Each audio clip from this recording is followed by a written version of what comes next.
오늘 말씀 제목은 내 이름 아시죠? 라는 제목입니다. 우리는 때때로 내가 살만한 가치가 있는 사람인가 흔들릴 때가 있습니다. 학교 공부가 잘 안 돼서 성적이 떨어졌을 때, 대학 입시나 취업 시험에 떨어졌을 때, 사랑하는 연인이 나를 발로 찼을 때, 친구들로부터 왕따를 당했을 때 내가 과연 살만한 가치가 있는가 하는 그런 생각을 하게 됩니다. 또 남보다 특별히 잘한 것이 없이 너무나도 평범한 나를 볼 때 그런 생각이 문득 듭니다. 일산에서 부목사로 사역할 때 그런 생각이 자주 들었습니다. 그때 부목사님들이 15명 이상 되었는데 다 각자 재능이 있는 것입니다.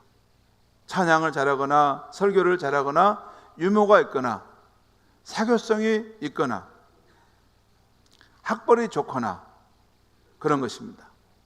남들은 다 뛰어난 것 같은데 저만 못나 보였습니다. 여러분들은 저처럼 남들은 다 잘하는데 나만 못나 보여서 마음이 힘들고 흔들릴 때가 없으셨습니까? 그런데 우리 신자가 이런 문제로 흔들릴 때 하나님은 너는 참으로 소중한 존재야 하는 말씀을 성경에서 분명히 하고 계십니다. 또한 우리를 위해 십자가에 못 박혀 죽으셨지만 다시 살아나신 예수님도 분명히 말씀하십니다. 여러분요, 십자가가 있죠. 교회 오면 저 십자가가 있어요. 저 십자가는 예수님이 저와 여러분을 위해서 못 박혀 죽임당하신 그런 상징입니다. 저 실제입니다. 이 십자가에서 무엇을 말씀하셨냐면, 아무개야, 너는 내게 소중한 존재란다.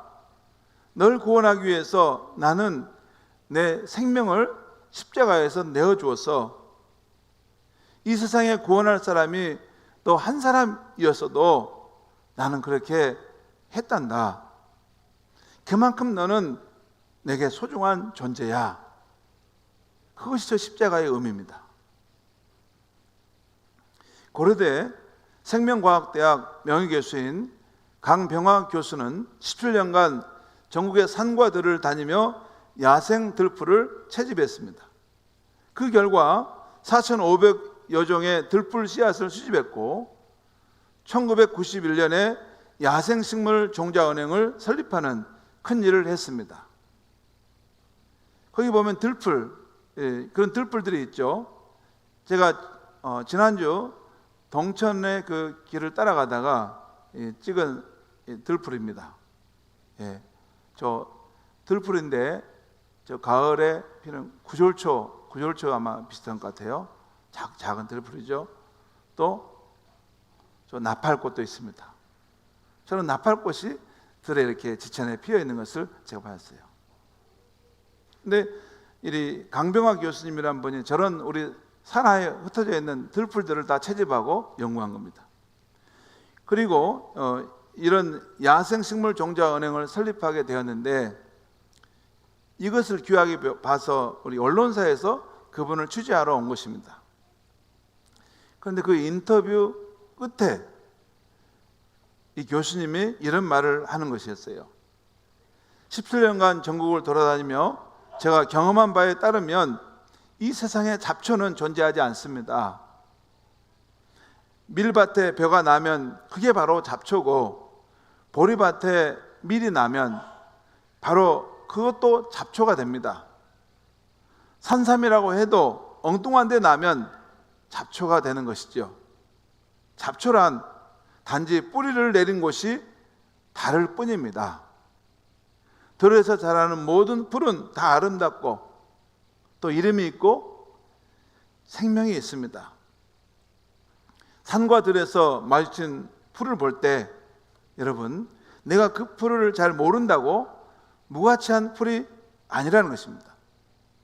내가 이름을 모르더라도 모든 풀들은 다 이름이 있고 저마다 향기가 있고 저마다 아름다운 그런 면이 있습니다. 이 세상에 잡초는 없다는 것입니다. 김춘수 시인의 꽃이라는 그 그 시의 한 부분입니다. 내가 그의 이름을 불러주기 전에는 그는 다만 하나의 몸짓에 지나지 않았다. 내가 그의 이름을 불러주었을 때 그는 나에게로 와서 꽃이 되었다. 이름을 불러주었을 때 나에게로 와서 꽃이 되었다. 창조자 하나님께서 여러분과 저를 바라보시고 그 이름을 불러주었을 때 아무개야 할 때 우리는 의미 있는 존재, 꽃과 같은 아름다운 존재가 된다는 것입니다. 성경 창세기 1장은 태초에 하나님께서 천지, 하늘과 땅과 만물을 창조하셨다고 말씀하고 있어요.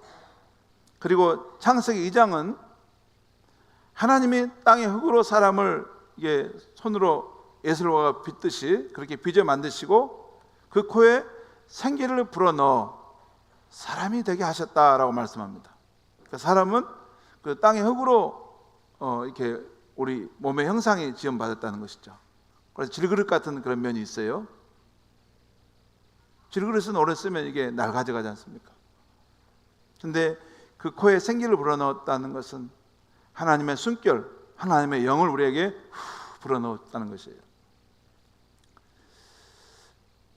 여러분, 무엇보다도 사람을 지을 때는 하나님은 자신의 형상을 따라 지으셨습니다.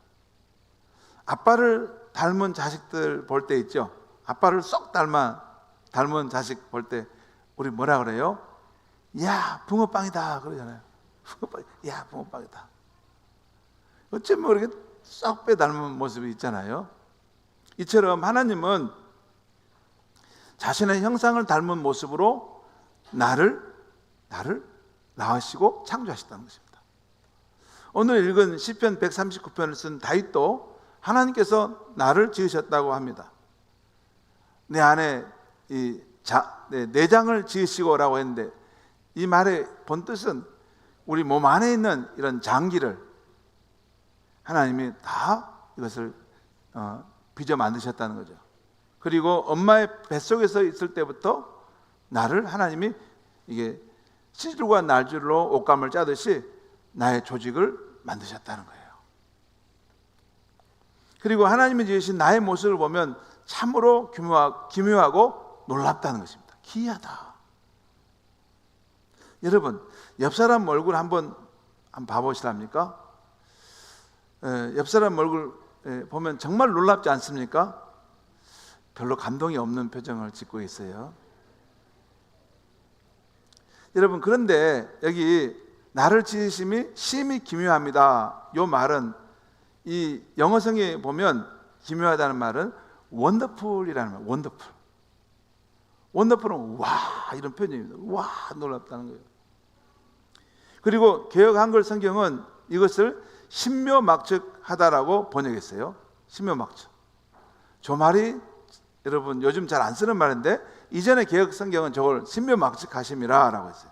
신묘막측이라는 건 너무나 신통하고 기묘해서 참으로 어떤 예측하기 어려울 만큼 특별한 존재라는 거예요. 그러니까 여러분 우리 어린아이들 키워보면 이 아이 하는 행동 보면 예측하기 어렵잖아요. 어디로 갈지, 앞으로 애가 어떤 인물이 될지. 그러니까 우리 존재가 그렇다는 거예요. 신묘막측합니다. 여러분 여기까지도 말했는데 옆 사람에게 별로 감동을 안 받는 표정을 하고 있어요. 이것도 기적입니다. 진짜 이 하나님이 창조하신 신비로운 그런 신묘막측한 그런 우리 성도들과 함께 예배를 드리고 있는데도 전혀 감동 안 받고 밋밋한 표정으로 이렇게 예배 드리는 것도 기적입니다. 그럴 수가 없어요. 여러분, 하나님의 작품인 역사람의 얼굴이 영 납득이 안 되시면 추상화도 있다는 생각을 하고 한번 보십시오. 여러분, 세계적인 미술가 피카소의 작품은 다 추상화예요. 이렇게 이제 이해가 안 되지만 이렇게 엄청 높은 수준의 작품이라고 말입니다. 예, 그래서 다시 한번 옆 사람에게 한번 인사하겠습니다. 신묘막측하시군요. 신묘막측, 진짜 신묘막측합니다. 여러분 한 사람 한 사람이 고유하게 신묘막측이에요. 너무 기이야, 신통한 거예요. 우리 자녀들 보면 더 그래요. 자녀들 우리 막 이렇게 뛰어다니고 막 이렇게 뭐냐면 막 장난꾸러기 있잖아요. 보면 가만히 생각하면 너 정말 신묘막측하구나 이렇게 말해주면 축복이 될 줄 믿습니다. 오늘 시편 말씀을 보면 또 하나님은 나의 모든 것을 다 아신다고 하고 있어요. 시편 139편 1절과 4절 말씀을 우리 한번 보겠습니다. 같이 한번 읽겠습니다. 시작. 여호와여 주께서 나를 살펴보셨으므로 나를 아시나이다. 주께서 내게 고 일어섬을 아시고 멀리서도 내 생각을 밝히 아시오며. 여기 보면 하나님이 나를 아신다는 거예요. 나의 앉고 일어섬도 아시고 멀리서도 나의 모습을 다 아신다. 생각도 아신다는 거예요. 아, 너가 그 생각하고 있구나. 여러분, 우리 부모님들이 우리 어린 자녀를 보고 있으면 골똘히 뭔가 생각하고 있으면 또 꾀를 부리고 있으면 다 보이잖아요. 이게 다 보인다는 거 하나님 보시듯 다 보고 계신다. 그 다음에 또 우리 3절 4절 같이 읽겠습니다. 시작. 나의 모든 길과 내가 눕는 것을 살펴보셨으므로 나의 모든 행위를 익히 아시오니 여호와여 내 혀의 말을 알지 못하시는 것이 하나도 없으시니다. 내가 앉고 눕는 것도 다 보고 계시고 내 입에 나오는 무슨 말하는 것도 다 본다는 거예요. 그런데 여러분 이 말씀은 뒤에 17절 18절 보면 하나님이 내 이 보는 것을 볼 때 무슨 우리 감시하는 것이 아니라 우리에 대해서 보배로운 생각, 사랑스러운 눈빛으로 바라보고 우리 내 아이가 이런 일을 하구나. 어떻게 저런 걸 할까? 신기하다. 대단하다. 내가 너무 창조를 잘했구나. 이런 모습으로 한다는 거예요.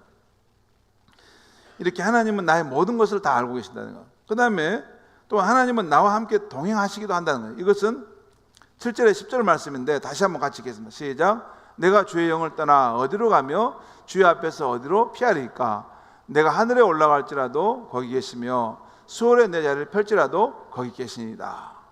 그러니까 내가 어디로 간다 할지라도 산으로 가든 바다로 가든 골방으로 가든 어디를 가도 거기에 하나님이 함께 와 계시다는 거예요.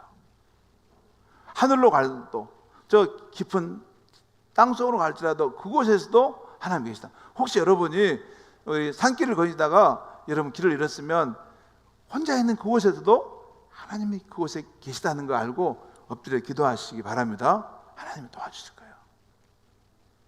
자, 그 다음에 9절 10절을 우리 보겠습니다. 시작. 내가 새벽 날개를 치며 바다 끝에 가서 거주할지라도 거기서도 주의 손이 나를 인도하시며 주의 오른손이 나를 붙드시리다.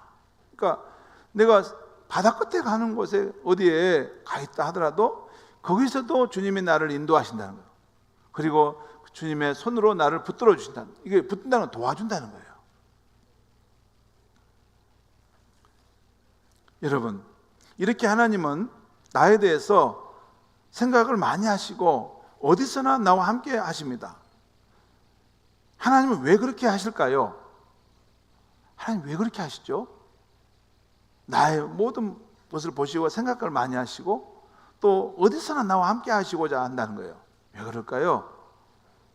오늘 17절 18절 말씀에 보면 나에 대한 주의 생각이 보배롭고 그 수가 바닷가의 모래보다 많다는 거예요.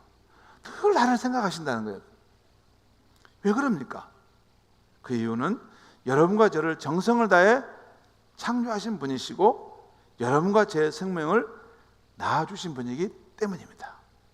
여러분, 부모님은 자녀인 여러분을 다 생각하세요. 밤에도 아침에도 또 여러분이 밖에 나가도 생각하시고 늘 자녀를 생각하는 마음으로 사는 것이 부모인데 하나님도 우리를 낳으신 분으로 우리를 생각하신다는 것입니다. 자, 무엇보다 하나님은 나의 이름을 개별적으로 아십니다. 예수님은 많은 무리들 가운데 삭개오 이름을 아셨어요. 뽕나무 위에서 자신을 바라보고 있던 그 삭개오를 보시고 그 이름을 부르셨어요. 삭개오야, 내려오라. 내가 오늘 너희 집에 내가 머물겠다. 여러분, 무수하게 많은 사람들인데 서로 막 예수님을 초대하고 싶은데 예수님이 삭개오의 이름을 아시고 그 난쟁인데 그를 보고 내가 너희 집에 갈게 이렇게 말씀하신 거예요. 뿐만 아니라 예수님의 제자 베드로에 대해서도 예수님은 그의 원래 이름인 시몬아 그렇게 부르세요. 그리고 예수 믿는 사람을 받게 했던 사울에 대해서도 사울아 사울아 너가 왜 나를 받게 하느냐 하고 사울의 이름을 부르세요. 젊은 날 많은 방황과 흔들림이 있을 때 하나님께서 저를 만나 주셨습니다. 그 제 안에는 변치 않는 하나님에 대한 개인적인 고백이 두 가지가 있어요. 하나는 하나님은 나를 개인적으로 아시고 사랑하신다. 또 하나는 하나님은 나의 아버지가 되신다. 청년 때뿐 아니라 목사로 사역할 때도 제 존재 가치에 대해서 흔들릴 때가 자주 있었습니다. 그때마다 저는 하나님 앞에 홀로 나아가 질문했습니다. 하나님 아버지, 저를 사랑하시나요? 저를 사랑하신 거 맞나요? 당신의 마음속에 제 이름 석자가 새겨져 있습니까? 울면서 기도하곤 했습니다. 그러다 어느 순간에 하나님의 세미한 음성이 들려왔습니다. 아들아, 내가 너를 사랑한다. 너는 나의 기쁨이야. 이게 분명하게 제게 들려왔어요. 그로 인해서 제 삶이 한번 큰 도약이 됐습니다.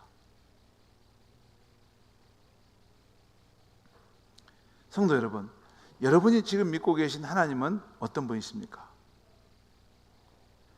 토미 워커라는 찬양 사역자가 작사 작곡한 내 이름 아시죠? 라는 찬송이 있습니다.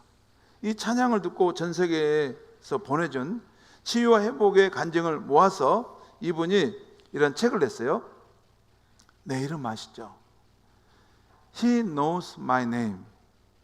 그분은 나의 이름을 아십니다. 라는 것이에요. 그 책 1장이 나를 지으신 하나님이라는 제목인데요. 그 가운데 찰리의 점심 식사라는 내용이 나옵니다. 그 내용이 나와요.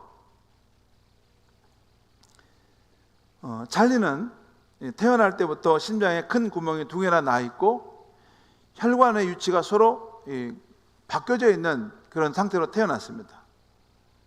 의사는 그 아이가 얼마 못 살 것 같으니 부모에게 꼭 안아주고 작별 인사를 하라고 했습니다. 그러나 찰리의 부모는 수많은 중보 기도자들에게 도움을 요청해서 찰리의 생명을 구했습니다. 더 살아가게 했어요. 그러나 찰리는 태어난 지 2달 만에 첫 번째 심장 수술을 받아야 했습니다.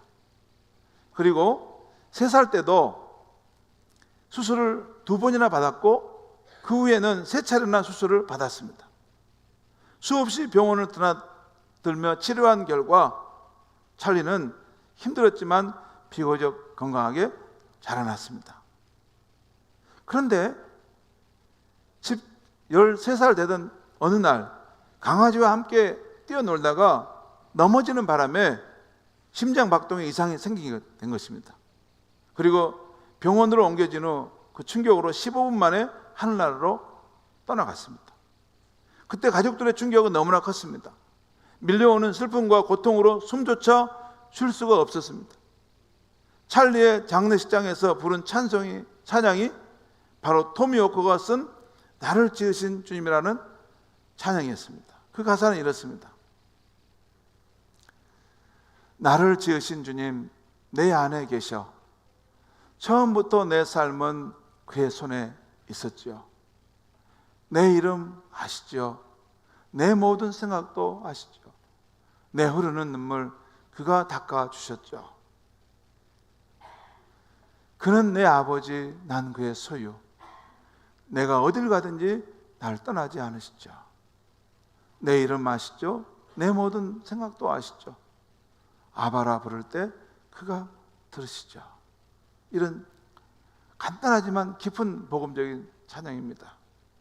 이런 찬양을 그 장례식장에 불러주었어요. 비록 찰리는 13년의 짧은 생을 살다가 하늘나라에 갔지만 하나님은 그를 향한 분명한 계획을 가지고 계셨습니다. 당시에는 왜 하나님께서 이런 고통을 그 가족에게 안겨주시는지 이해하지 못했습니다. 그러나 시간이 지나면서 찰리의 아픔과 고통을 통해서 더 큰 역사를 이루어 가시는 하나님의 놀라운 손길을 깨닫게 되었습니다. 찰리는 살아있을 때 나눔과 베푸는 것을 좋아하는 아이였어요. 모든 친구들의 그 입에는 늘 찰리가 나눠줬던 설탕을 이게 다 먹고 입이 볼록해 있었습니다. 부모가 싸준 점심을 찰리는 늘 굶고 있는 친구들에게 양보해 주었어요. 그리고 그 외에도 찰리가 베푼 선행은 이루다 말할 수가 없었고, 그래서 그는 학교에서 천사라는 별칭을 얻었습니다. 이 얘기를 친구와 선생님으로부터 전해 들은 그 부모는 찰리가 천국에 간 후에 그동안 찰리에게 싸주었던 점심을 계속해서 굶주린 아이들에게 먹이는 일이 이것이 하나님의 일이겠구나 하는 생각을 하게 되었습니다. 그렇게 해서 오늘날 찰리의 점심 식사라는 궁율 사역이 시작되게 된 것입니다. 매일 12곳에서 약 1,000명의 어린이들에게 하루 1만 2천 끼의 점심 식사를 이렇게 돕는 사람들이 생겨나서 이 일이 퍼지게 되었다는 것이에요. 찰리의 삶과 죽음은 이렇게 하나님의 깊은 뜻과 그런 목적을 이루는 그런 삶이 되었다는 것이에요. 우리 보기에는 찰리가 보잘것없는 그런 심장병 아이였는데 이 아이를 통해 선한 일이 만방에 퍼지며 하나님의 이름이 아름답게 드러나는 그런 삶을 살다 간 아이라는 것입니다. 사랑하는 성도 여러분, 나의 가치의 근원은 어디서 오는 겁니까? 내가 중요한 존재라는 것을 나는 어디서 발견합니까? 내가 가진 소유물을 통해서 발견합니까? 내가 평생 쌓은 사회적 명성을 통해서 나는 중요한 존재라는 걸 발견합니까? 아니면 다른 사람들의 칭찬과 박수갈채입니까? 이런 것들은 잠시 있다가 아침만개처럼 사라지는 것입니다. 내가 이 세상을 당당하게 살아야 할 이유는 나를 직접 지으신 창조주 하나님으로부터 오는 것입니다.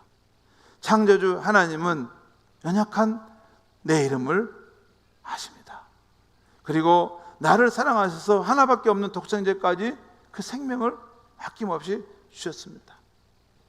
지난주 춘천만으로 강물이 유유 흘러가는 동천길을 걷고 있었습니다. 길을 걷다가 문득 제 자신이 살아온 날이 참 신비롭다는 생각이 들었습니다.